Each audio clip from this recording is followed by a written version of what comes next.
The views and opinions expressed on Unlock Your Wealth Radio are those of the host, guests, and callers only and are not necessarily the views of Unlock Your Wealth Radio, Heather Wagenhals, or Success Publishing International. Worried about retirement? Want to travel the world or just be around to watch your kids grow up, but you can't because you're drowning in debt? Now you can! With Heather Wagenhals and the Keys to Riches powered by Unlock Your Wealth Radio.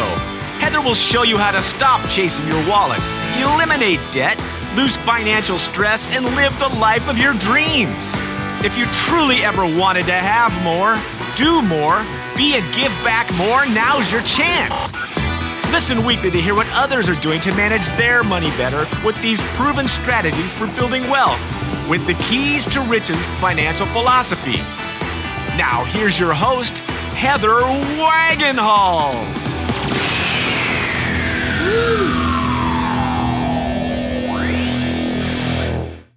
Yes. Whip-de-doo. I know. The Keys to Riches, powered by Unlock Your Wealth Radio, is sponsored in part by Audible.com. Get a free audiobook download at heathersfreeaudiobook.com and click on the link to over 150,000 titles to choose from for your iPhone, Android, Kindle, or MP3 player. Welcome, everyone. Thanks for stopping by. We're so glad to have you. I'm Heather Wagenhals, flanked by my producer extraordinaire, Michael Terry. What's going on, folks? And we will help you get your money mind right on today's show with the Keys to Riches financial philosophy. We are really clipping through this first season here, and we're on our 11th key. Can you believe it? Yeah, I can believe it. Okay, so if you can believe it, what is it? Forget the perfection principle. Ding, ding, ding, ding. Yes. Today's show is going to be all about forgetting the perfection principle and why this is a critical key in our ability to succeed successfully at money management. Did I say that succeed and success? And let me think of another S word that I can flip in there. Another derivative. I'm not good at this. So it's a critical key for us because we've learned so much this season, if you think about it. You know, from where we've come from to where we're going. And this key kind of helps us, especially if we get stuck back at key number 1 and 2.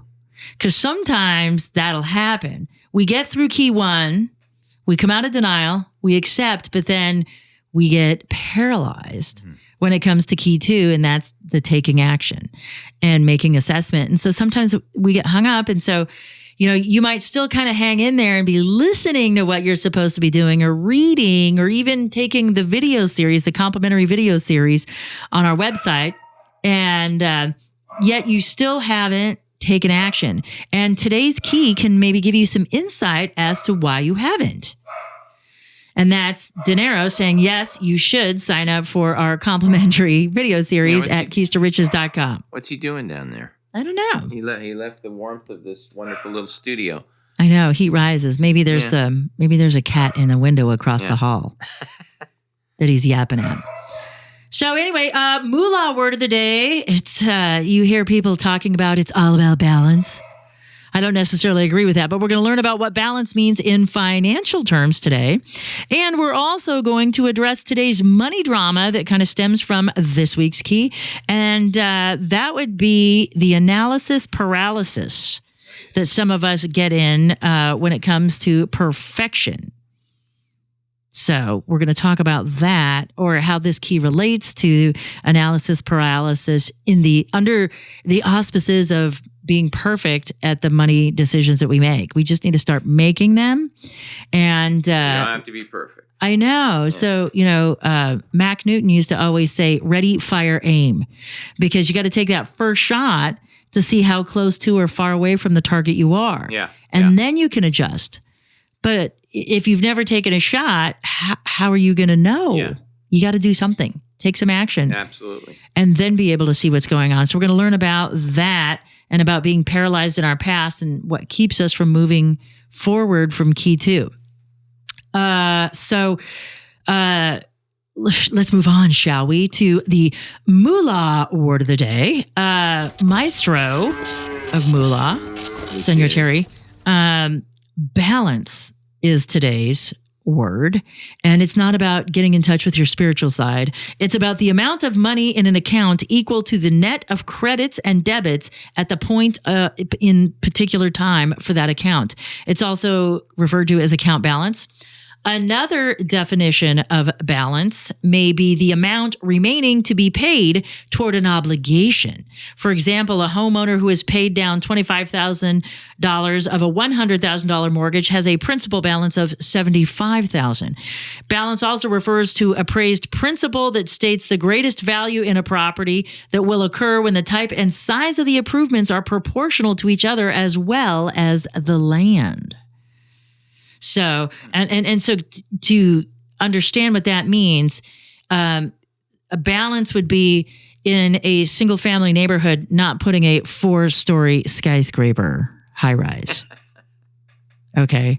On a lot that barely supports it with only a 5-foot trim setback all the way around. Yeah. So that probably would not be in balance to maximize its highest and best use of the land, as it were. So, just some tidbits to share with you. I think of balancing a checkbook. Yes, and I guess this is an old school function. People don't balance their checkbooks anymore. Yes, that's correct. At least not manually. Yeah, they have software that does it for them. Because just because you look on the internet to see what your account balance is currently doesn't mean that that's balancing your checkbook. Yeah. Because you may have outstanding items that haven't been paid yet. Yeah. And so that's why balancing your checkbook is a good thing. It creates a level of accountability when you do that, when you do it manually. And I think that that's also probably what has escalated people's ability to overspend. If I was to speculate, it's because they forgot about that check. Well, not just that, but because they're not manually entering every transaction in, they're not truly cognizant of how low that balance is going. Yeah. Because you're like, well, I got $5,000 in the bank, and you make like 10 purchases today and, 6 tomorrow and 7 the next day. And you're not aware until you log in, I don't know, this week, next week, whatever, whenever you log in, and you're like, oh my gosh. And then it hits you, but it's too late. But if you sat down and calculated every transaction, if you entered it in manually and just did the math at that time of the expenditure, you would be way more aware of where your balances are and less likely to spend. Yeah. I mean, I confess, I log in every day. Yeah. See, well, I get the emails every day, so I don't have to log in because I'm lazy. I mean, I don't know. It's just one of those, the benefits of being able to do that now in this day and age is just so right. But with those benefits, there are still pitfalls. Yeah, we just have to be aware of what we do when we do that. So let's talk about this week's keys, shall we? For those of you joining us for the first time, thanks for stopping by. We're so glad to have you. The Keys to Riches is a financial philosophy that teaches you how to think like the rich and be in control of your own money. It also gives you specific techniques to create or fix your credit, eliminate debt, save and invest, all while transforming your current financial habits into healthy money management skills. We do this one key at a time, 1 week at a time here at Keys to Riches Radio. And like Michael shared earlier, the key this week is forget the perfection principle. And what happens when we get going on this road, now that we've got these great tools to implement, if you've been at the website downloading the worksheets, you have resources to use and it's all super great. And you get hung up in doing it right and being focused on it being right and perfect instead of just doing it. And that process alone can paralyze us. We can overanalyze things. That can paralyze us. And what's most important isn't that we maintain our goal achievement strategy that we learned in Dreams with Deadlines perfectly. This is not about perfection. This is about progress on the process. Again, it's not a race. It's a journey. And we have to keep that in mind. But and the problem with keeping that in mind is we set these deadlines when we do our goal achievement strategy. And so something has to happen by such and such a date. And the reason why we do that is to be accountable, but not to create these mini crises or guilt or issues, because life happens. You know, transmissions fall out of cars for some reason, even if you've properly maintained your vehicle. I know that happened to me. You know, at a time that it's not financially convenient for it to happen. Right. And that's okay, because that's life. If you did everything you could to maintain that vehicle, which I did, and when that transmission fell out, it was right in the middle of my divorce. I don't really have money because I've been having to give it all to the ex, and I'm supporting my family. I've got all these other issues. I got everybody trying to take a piece of me. And I've got every cent accounted for, and the tranny goes out. It's like, what happened? So now I got to figure out where I'm going to come up with $2,000. So is it likely that when I do my next practicing the 3 R's, which is next week's key, at my quarterly checkup, with a $2,000 hiccup when every penny's accounted for? Yeah, I'm probably not going to have a good PT3R. I'm probably not going to have a good checkup. But that's okay, because as long as I'm doing everything I can while I can, that's okay that hiccups happen and life gets in the way. The key isn't to dwell on it. It's to focus forward. And we're going to talk about that here shortly. But the progress of the process is what's important, because sometimes we'll have quarters where we do our quarterly checkup and we're ahead of the game. It's not always that we're behind the game. If we're always behind the game, we have to explore other things that are helping us sabotage ourselves and sabotage our success. And I'm going to give you a really great 4-step worksheet that you can get on the website, but we'll go over it in this week's key. Because one of the things that we forget is that forgiveness is a powerful tool. And forgiveness isn't about letting somebody else off the hook, by no means. But forgiveness is a powerful tool because forgiveness is for us. Okay. And that's the thing that people forget.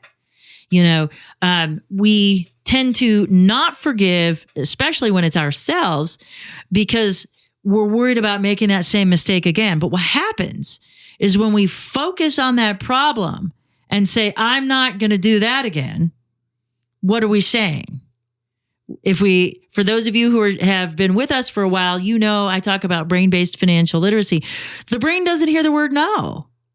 And we delete negatives. No is not a word that the brain can identify and take action with. It can't recognize it, or it can't execute on it. And so it skips it in conversation. So if I say I'm not going to do that again, and we delete the word not, we've got I'm going to do that again. I'm going to do that again. And we focus on what we shouldn't be doing instead of what we should be doing. And it's just like walking down the street. If you were on a sidewalk in a busy city and you're walking down the street and you're constantly looking back over your shoulder and you're walking forward, because that's what life is, because life keeps moving whether or not you choose to go with it. And if you're looking back at your past mistakes saying, I'm not going to do that again, for example, running into a light pole, and you're walking forward, but you're looking back, guess what's going to happen? You're going to run into another light pole because you're not paying attention to what you should be doing, which isn't worrying about the one you ran into. It's about avoiding the ones in the future. But we don't see it that way logically. We think, oh my God. And that's why, you know, we can become masochistic with our money, and we punish ourselves for making mistakes. And we focus not on the solution, but on the mistake and reprogramming that behavior. And that can be a big problem for us because it creates, the more we do it, the more we choose that behavior to keep looking over our shoulder and dwelling on the past mistakes. Number one, we can't we can't effectively move forward, which is different from moving forward because you're still moving forward because life still happens. But being focused on the past does not allow us the opportunity to seize what else is out there.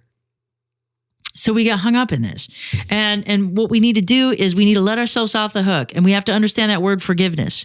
It is healthy to forgive yourself from being scammed. I'm not saying forgive the scam artist that took you for all your money or whatever, bait and switch.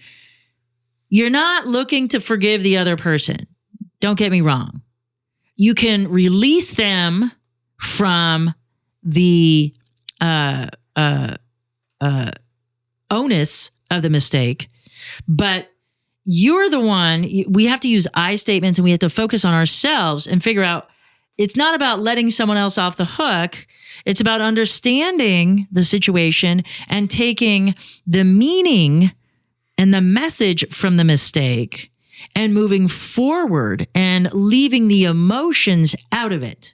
We're going back a little bit to key 5 and taking emotion out of the picture. Because being mad as heck at the other guy for scamming you or giving you bad investment advice, whatever it is, doesn't fix things. Anger just gets held in the body. It's an emotion that can create powerful change. Or if we dwell, it can create powerful disease in the body. And so we don't want to do that. And so anger can motivate us to make a change. And that's what we want to do. But continuing to be angry at that person, hating that person, wastes so much energy. You could be productive in other areas, especially if you don't take action. Because anger is a motivation to make a change. And if you stay angry, that means you're not changing. All right. You're just choosing to stay angry. And so we want to let that person off the hook. And we may be pretending outwardly that we're mad at that person for scamming us or giving us raw investment advice. But ultimately, on a subconscious level, we're not angry at that person. We're angry at ourselves because we got hoodwinked and we made the mistake. And we think by holding that emotion and holding that memory fixed in our conscious and continually paying attention to it, even though it's in the past, every day the past gets further away. Even though it's in the past, we stay fixated on that. And that does not allow us to move forward. But we think it does, by focusing on it. But what happens is when what you focus on, you find. So if you're looking for good opportunities and happiness and love and abundance, you'll find it. But if you're looking for trouble under the auspices that you're avoiding it, you're not gonna. You're going to keep finding more trouble to get yourself into. And then you're like, why am I always in trouble? And it just becomes this vicious circle. And then you ultimately, the circle, after enough repetitions, starts to become this spiral. And it goes down and down. And then before you know it, you're in a pit that you can't dig your way out of. Yeah. So here is how to fix it. And let's talk about what we can do with this 4-step process I created. I actually kind of took it from in mortgages when I would do credit explanation letters. And we talk about that in our Create Credit Key in the video series on how to do this. But it's a 4-step letter to do a credit explanation. So an underwriter will extend you credit even if you've made mistakes. And what's great about this is I've taken this and I've created an event explanation letter. And it's just something that we do to ourselves. You can get the worksheet on the website, keys-to-riches.com. And the way it works is simple. But first, you are listening to the Keys to Riches, powered by Unlock Your Wealth Radio. This segment of today's show is sponsored in part by KeepMyID.org, the only service that actually prevents identity theft. All others are just monitoring services. Put your credit on lockdown with their special offer for Keys to Riches radio listeners. Visit keys-to-riches.com/keepmyid to enroll and protect your financial future right now. So this 4-step letter is pretty exciting. So if you don't have internet access or time to go download this, here's what you need to do for this event explanation letter. First, in your own words, state what happened. Okay? State what happened in your own words. Second, in your own words, state why it happened. But this is the rest of it. It's not like that guy screwed me over, gave me bad investment advice. We must be using first person. So we must say, I took the advice of someone that perhaps I shouldn't have, or I didn't thoroughly research this thing. But accept the responsibility. I did this. Here's an example that I gave to use this for my friend with one of his kids who is having a bunch of behavioral problems at school, to get them to start stopping and thinking about things, but creating a new behavior pattern to establish in the process. I was going to ask you about that. Just how do you not say, I'm not going to do this? How do you? Well, because we're going to make a plan. Cool. So that comes in number 3 and 4. So for example, though, let's say I hit Johnny after he took my pencil because I was angry. All right. So that completely is an I statement. It's about what actions you took, why you took them, the emotions behind it. It gets it all out. Yep. Then 3, what you did or what you think you will do to fix the situation. Right. So you can do it as a process to create an option for yourself if you haven't already, or you can do it in retrospect, like a forensic analysis, evaluating a past situation and what you did or will do to fix the situation. And then finally, the 4th thing that what you're going to do, and this is the key portion of this 4-step process, you can't stop there. You must take this 4th step, because the idea is that we're going to take and stop looking over our shoulders and face forward with the new knowledge that we received, the meaning behind the mistake. And we're going to ditch the emotion, because we're going to be able to ditch that emotion and move forward because we have a plan for what happens next. Instead of worrying about not remembering the mistake, you don't need to remember the mistake to hold it in your head. You need to create a plan for new behavior to avoid the mistake in the future. So what you're going to do this time is you're going to choose a better response. Okay. So for the pencil example, let's say if someone takes my pencil in the future, okay, so whatever happened, if this happens again, you're going to decide now in advance what you're going to do. So if someone takes my pencil and I get angry, I will take a deep breath and step away from the situation. Next, I'm going to ask calmly for my stuff back. And if I have not been successful, I will have an adult intervene. So now we're not beating people up mercilessly because they took our stuff. But the behavior could have continually been, I'm not going to let that kid steal my pencil again. And so you're ready to punch him the minute he looks sideways at your pencil. Yeah. That's not good. And that's what keeps us from moving forward. We do that with our money and mistakes that we make with investments or scams or product failures. We buy stuff cheap because we think we're saving money, but it actually costs us more in the long run.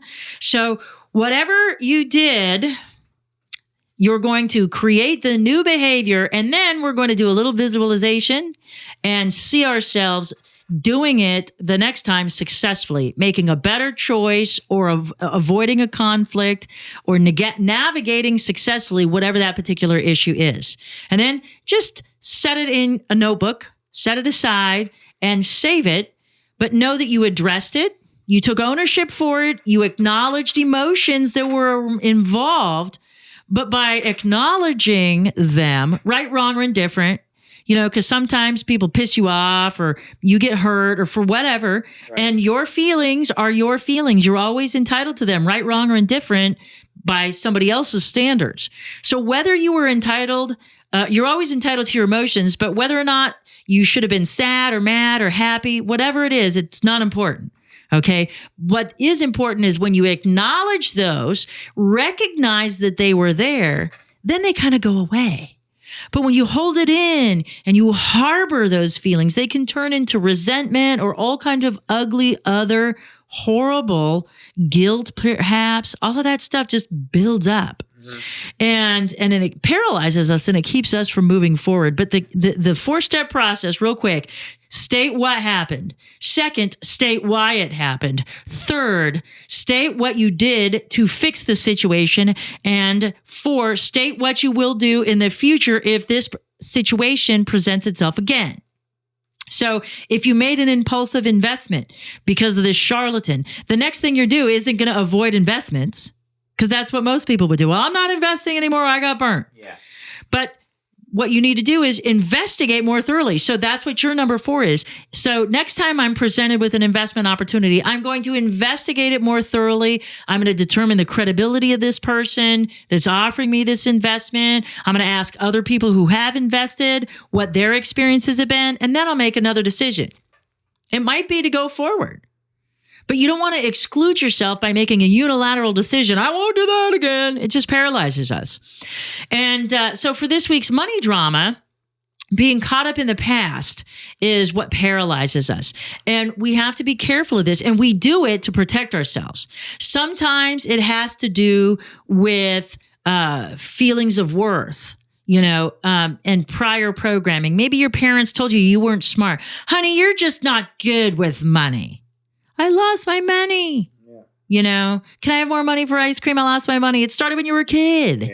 Yeah. Oh, you're just not good with money. How many times do I keep buying the same thing over and over? Like these things, the way we interpret them in that moment, if it's associated anyway with any emotion, then we're going to identify it as something that we're not good at. And so then the pattern gets set, the belief statement gets embedded, and then all of our other decisions are centered around this. So that's why this 4-step event explanation letter is such a great process for you to work through past events. Think about times long ago where you threw down the gauntlet. The 2 worst things that you can say when it comes to your money management is always and never.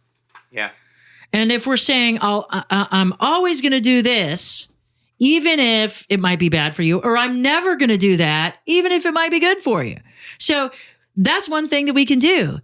Take some time when you're relaxed and calm and just start writing down, listing, free form. Just make a list of all of these things that you have done or said that were like throwing the gauntlet down or drawing the line in the sand with an always or never statement. And then when you can, at your leisure or convenience, start doing an event explanation letter for each one. And you can go back as far back as childhood, because you may not have had an understanding or resources or foundation for the decisions you made back then, but you might be holding yourself accountable for losing money as a kid, as an adult, because you were bad at it, or somebody stole your lunch money or something. Whatever it is, you can go way back. And the beautiful thing is number 4 is your saving grace, because this rights the behavior from the wrong behavior. This gives you the opportunity that you need to say, hey, I believed this, but now I have new information. I didn't have all the information, or I didn't know then what I know now, and I can let myself off the hook and forgive myself to move forward, making a different, better choice for myself. And that's it for this week's key in our money drama. Visit thekeys-to-riches.com for the key statement, key affirmation, and key action item of the week. And for in-depth interviews with money experts, strategies, and members-only tools to fix your credit, get out of debt, and have more money and happiness. Do what other savvy listeners have and visit our sister site at unlockyourwealthradio.com, where you go to get your money mind right so your wealth and happiness will follow. If you haven't already, be sure and sign up for our complimentary Introduction to the Keys to Riches video series. Join other listeners just like you and get your money mind right in 12 weeks with the Keys to Riches Financial Wellness Series. For the Keys to Riches, powered by Unlock Your Wealth Radio and the maestro of Moolah, Michael Terry, I'm Heather Wagenhals. Now go out and unlock your wealth today. UnlockYourWealthRadio.com is produced by Heather Wagenhals and the Unlock Your Wealth Foundation. UnlockYourWealthRadio.com and its affiliates are copyrighted 2015 with all rights reserved. For more information on the Keys to Riches Financial Wellness Series, please visit our website at www.unlockyourwealth.com.